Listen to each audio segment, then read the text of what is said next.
ठाकुर जी आपसे प्रसन्न हैं और नाराज है, इसका एक प्रमाण हो रहा है क्या? बहुत जल्दी सेवा हो जाती है, बहुत जल्दी श्रृंगार हो जाता है।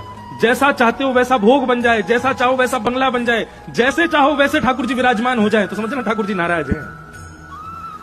और आप जैसा चाह रहे वैसा श्रृंगार नहीं हो पा रहा, जैसा भोग बनाना चाह रहे वैसा बन नहीं पा रहा। बंगला कभी यहां से फूल गिर रहे हैं, कभी उधर से कुछ गिर रहा है, ठाकुर जी कभी मुकुट फेंक रहे हैं, कभी बंसी गिर रहे हैं, कभी अपनी जो है कपड़ा लत्ता नहीं उतार रहे हैं, तो समझ रही राजी बैठे हैं, लीला कर रहे हैं।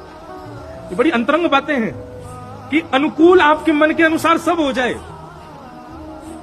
तो समझ जाना ठाकुर जी जैसे रूठा हुआ व्यक्ति होता है, वो कैसा होता है? कहीं बैठा तो बैठ जाएगा, मुझको क्या है, पीछे बैठ जाओ तुम गाड़ी में, हाँ सबसे पीछे बैठूंगा मैं, वो बैठ जाएगा चुपचाप। भोजन करोगे, बोले बिल्कुल मत कराओ, करा दो तो खा लेगा, नहीं कराओ तो बिल्कुल नहीं करा। रूठे हुए व्यक्ति की पहचान है, वो बहुत रूठ जाता है तो वो नक चढ़ा सा ऐसा ही हो जाता है, कहीं बैठा दो, कुछ खिला दो, खिलाओ मत, पूछो मत, वो मुंह फुलाए बैठा ही रहेगा। ऐसे ही ठाकुर जी जब नाराज होते हैं तो जहां बैठा तो बैठ जाएंगे, जैसा श्रृंगार कर तो करा लेंगे, जैसा बंगला बनाओ बनवा देंगे, जैसी थाली सजाओ सजवा देंगे।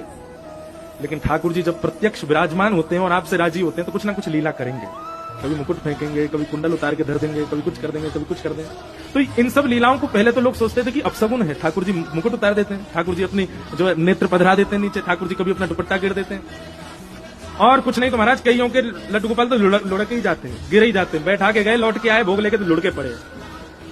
समझ जाओ ठाकुर जी आपसे राजी बैठे।